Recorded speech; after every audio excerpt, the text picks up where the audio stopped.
చాలామంది నన్ను అడుగుతున్నటువంటి అంశం ఏమిటి అంటే, అసలు మా రాశిని బట్టి లేదా మా పేరుని బట్టి ఎటువంటి వాహనం కొనుక్కుంటే మంచిది, అంటే ఏ బ్రాండ్, ఏ రంగు, ఏ నెంబర్ ఉంటే మంచిది అని అడుగుతున్నారు. ఇది నిజంగా ఉంటుందా? ఎందుకంటే మనకు చూడండి, పాతకాలంలో గుడ్డు వచ్చిన వేళ బిడ్డ వచ్చిన వేళ అంటారు. గుడ్డు అప్పట్లో గుడ్లు అంటే ఏంటంటే మనకి ఆవులు అవ్వచ్చు, గుర్రాలు కావచ్చు, ఇట్లాంటివి. ఇప్పుడు మరేమిటి, ఇప్పుడు మనకి వాహనాలు.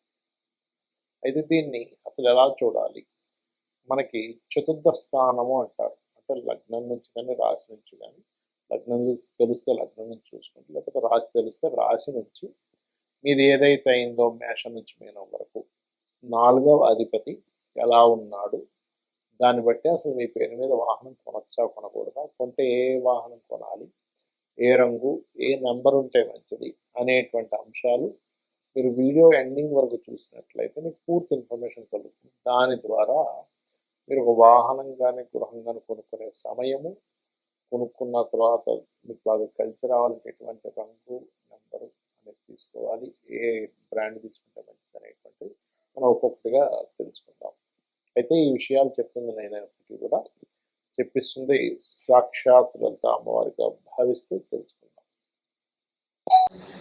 వృషభం వారికి మీకు ఈ వృషభ రాశి కానీ లగ్నం కానివ్వండి, చతుర్థాధిపతి రవవుతాడు. ఫస్ట్ ఆఫ్ ఆల్ ఈ 2026 నవంబర్ వరకు మాత్రం 4వ స్థానంలో కేతు ఉంటున్నాడు. అప్పుడు వాహన గృహ సంబంధించిన విషయాల్లో జాగ్రత్తగా ఉండాలి తీసుకునేటప్పుడు. ఇది ప్రధానంగా తీసుకోవాల్సిన అంశం.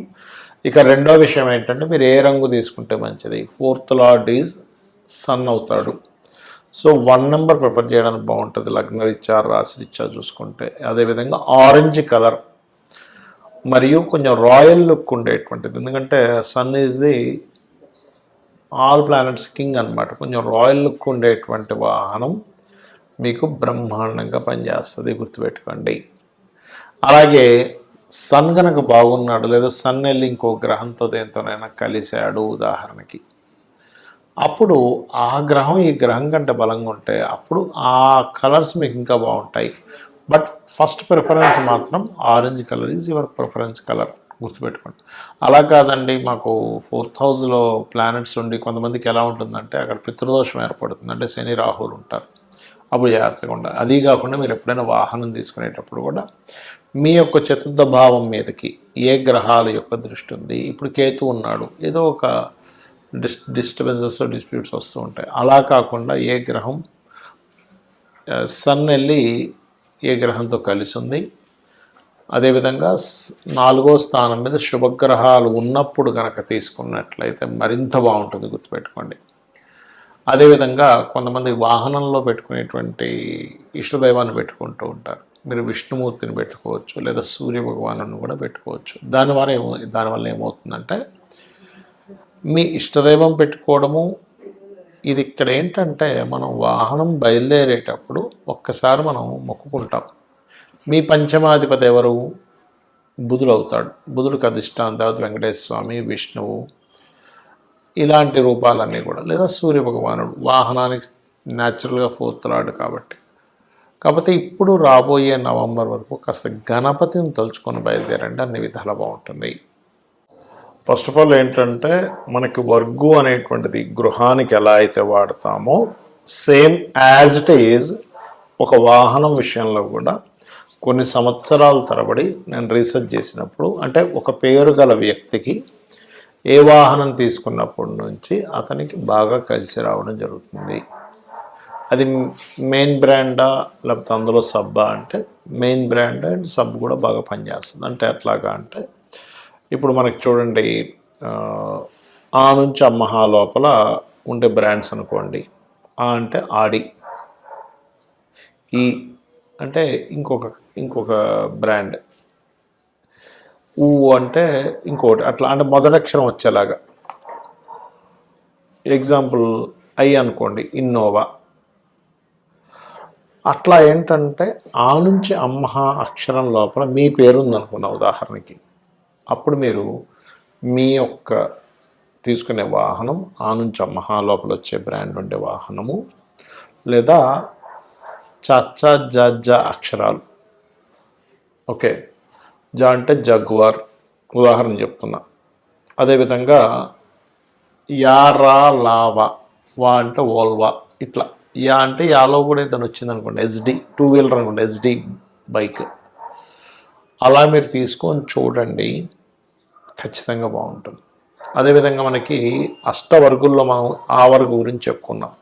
ఇప్పుడు ఒకవేళ కక్క గగ అక్షరాలతో మీ పేరు ఉంది అంటే కళ్యాణ్ కావచ్చు, గా అంటే గంగాధర్ కావచ్చు, జ్ఞానేష్ కావచ్చు, ఇట్లా ఉందనుకోండి ఉదాహరణకి మీ పేరు. అప్పుడు మీరు కక్క గగ స్వవర్గులో ఉండేటువంటి అక్షరాలు గల వాహనం తీసుకోవచ్చు, లేదా శేషాసాహ యారాలావా. షే అంటే సుజుకి వెహికల్ ఉంది అట్లా అన్నమాట. వా అనుకోండి విర్చుస్, విఐఆర్ టీవీఎస్ విర్చుస్ ఉంది ఇప్పుడు ఇవాళ రేపు వాక్స్ వ్యాగన్లో అట్లా. ఉదాహరణకి చ జ అక్షరాల్లో మీ మొదటి పేరుంది, మొదటి అక్షరంలో మీ పేరుంది అంటే చందన్, చందన. అది స్త్రీకైనా పురుషుడికైనా ఒకటి వర్తిస్తుంది, గుర్తుపెట్టుకోండి. అలా ఉన్నప్పుడు మీరు తీసుకునే వెహికల్ చ జ అక్షరాల్లో ఉండేటువంటిది. జ అంటే ఇందాక నేను చెప్పినట్టుగా జగ్వార్ కావచ్చు. అదేవిధంగా షేషా సాహా లేదా ఆ నుంచి అమ్మహ వరకు అంటే ఆడి, అట్లా అనమాట. ఇప్పుడు అదే కనుక టా డానా అక్షరాల్లో మీ పేరు ఉందనుకోండి ఉదాహరణకి, అంటే టా డా మీ అందులో మీ పేరులో మొదటి అక్షరం అది అయింది. అప్పుడు మీకు పప్ప బబ్బమ్మ అనే అక్షరాలు గల వెహికల్, అంటే మా అంటే మెర్సిడీస్ ఉంటుంది కదా అట్లా. అదేవిధంగా ఆ నుంచి అమ్మహ లేదా కక్క గగ అక్షరాలు. కా అంటే ఏంటి కియా వెహికల్ అట్లా. అదేవిధంగా మీ ఎగ్జాంపుల్ మీ పేరు తాన్న, నా అంటే ఉదాహరణ నా పేరే నానాజీ పట్నాయక్ అనుకుందాం. ఇప్పుడు నాకు తాన్న అక్షరాల్లో ఉండేటువంటి పేరు గల వెహికల్ కానీ, లేకపోతే యారాలావా. లా అంటే లెక్సస్ ఉంది, వా అంటే వోల్వా ఉంది అట్లా. లేదా కక్క గగ అక్షరాలు, కా అంటే కియా, గా అంటే సంథింగ్ దానికి ఏదైనా ఒక పేరు వస్తుంది కదా అట్లా.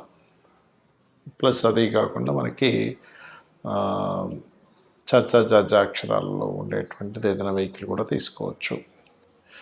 ఇక అదేవిధంగా మీ పేరులో మొదటి అక్షరం కనుక పప్ప బబ్బ మా అక్షరాల్లో ఉందనుకోండి. పా అంటే పనీంద్ర, మా అంటే మధుకర్, మధు, ఇట్లాంటి పేర్లు ఉన్నాయి ఉదాహరణకి. అలాంటప్పుడు మీరు పాప బాబా మా అక్షరాల్లో ఉండేటువంటి వెహికల్ తీసుకోవడం ద్వారా చాలా బాగుంటుంది. అదేవిధంగా శేషాసాహ మొదటి అక్షరం ఉండాలి వెహికల్లోని. అండ్ చ జ అక్షరాలు లేదా టట్టా డానా అక్షరాల్లో ఉండే వెహికల్స్ మీకు బాగా కలిసి వస్తాయి. ఇక అదేవిధంగా మీ ఉదాహరణకి మీ పేరు కనుక యా రా లావా అక్షరాలు, యా అంటే యాదగిరి, రా అంటే రమేష్ అనుకుందాం. ఉదాహరణ రమేషే రావాలని రూల్ లేదు, రాము కూడా రావచ్చు, రాజు కూడా రావచ్చు. ఉదాహరణ చెప్తున్నా. యారాలావా అక్షరాలతో మీ పేరు ఉందనుకోండి. అప్పుడు యారాలావా అక్షరాలతోనే ఉండే పేరులో ఉండే కార్ అంటే రోల్స్ రాయరు, రేంజ్ రోవరు, ఇలాంటివి ఉంటాయి కదా. అదేవిధంగా ఆ నుంచి అమ్మహ వరకు ఉండే అక్షరాలు గల పేర్లు ఉండే వాహనము, లేదా టట్టా డానా కానీ నా కానీ అక్షరాలు ఉండేటువంటివి తీసుకోవచ్చు. మొదటి అక్షరం ఆ కారుకు ఆ పేరు ఉండాలి. అదేవిధంగా శేషాసాహ, శేషగిరిరావు ఇలా పేరుంది ఉదాహరణకి చెప్తున్నా. శేషాసా, సా అంటే సావిత్రి, సంతోష్ ఇలా ఉంటాయి కదా. ఇలాంటి పేర్లు ఉన్నటువంటి వారికి శేషాసాహ అక్షరాలతో కనుక మొదటి అక్షరం ఏదైతే ప్రారంభమవుతుందో ఆ వాహనము. అదేవిధంగా మీకు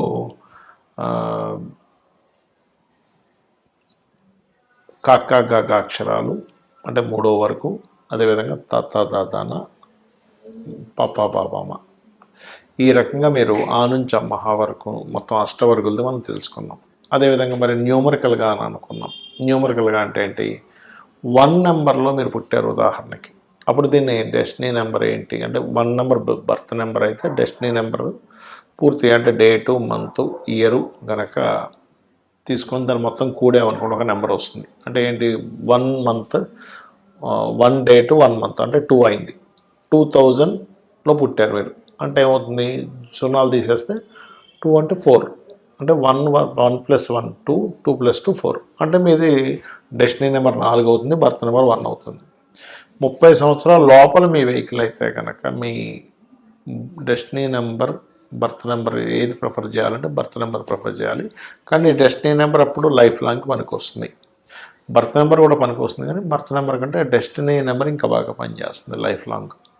ఉదాహరణకి మీకు డెస్టినీ నెంబర్ బర్త్ నెంబర్ 1 అయింది, అప్పుడు మీరు మీ కారు కానీ మీ కార్ నెంబర్ కానీ ఎంచుకోవడం ఎలాంటిది ఎంచుకోవాలి అంటే కొంతమందికి మరి లగ్నాలు ఇవన్నీ తెలియవు కదా, ఓన్లీ డేట్ ఆఫ్ బర్త్ తెలుస్తుంది. అలాంటప్పుడు మీరు 1 నెంబర్ కానీ 3 నెంబర్ కానీ 2 నెంబర్ కానీ అదేవిధంగా 1 2 3 9 7 మీకు లక్కీ నెంబర్స్ అవుతాయి. అంటే మొత్తం కూడినా లేకపోతే ఆ నెంబర్లు ఎక్కువగా ఉన్నాయి. అయితే ఇందులో మీరు ఆ డేట్ ఆఫ్ బర్త్లో ఏ ప్లానెట్ బలంగా ఉందో తీసుకుంటే ఇంకా బాగుంటుంది. ఒకవేళ 2 నెంబర్లో పుట్టారు మీరు, ఉదాహరణకి బర్త్ ఆర్ డెస్టినీ, అప్పుడు 1 2 3 7 9. 3 నెంబర్లో పుట్టారు 1 2 3 7 9. ఇక్కడ కూడా 4 నెంబర్లో పుట్టారు, ఇక్కడ మాత్రం మారుతుంది. ఎలాగా అంటే 4 5 6 8. 8 కూడా మంచిదే 4కి, 4 5 6 8. అదేవిధంగా 5 నెంబర్లో పుట్టారు అనుకోండి 5 6 8. 4 కూడా పనిచేస్తుంది. అదేవిధంగా 6 నెంబర్లో పుట్టారు 4 5 6 8 అనేది పనికి వస్తుంది. ఒకవేళ 7 నెంబర్లో పుట్టారు ఉదాహరణకి, అంటే 7 నెంబర్ బర్త్ అయింది లేదా డెస్టినీ నెంబర్ అయింది, అప్పుడు అలాంటప్పుడు మీకు ఖచ్చితంగా 1 2 3 7 9 మీకు పనిచేస్తుంది. అదేవిధంగా 8 నెంబర్ అనుకోండి 5 6 బ్రహ్మాండంగా పనిచేస్తుంది. 9 నెంబర్ అనుకోండి 1 9 7 2 3 బ్రహ్మాండంగా పనిచేస్తుంది. ఈ రకంగా మీరు ఒకవేళ డేట్ ఆఫ్ బర్త్ తెలిస్తే ఈ రకంగా తీసుకోండి, మీ పేరు తెలిస్తే ఈ రకంగా చూసుకోండి, ఖచ్చితంగా బాగుంటుంది. శ్రీమాత్రే నమః.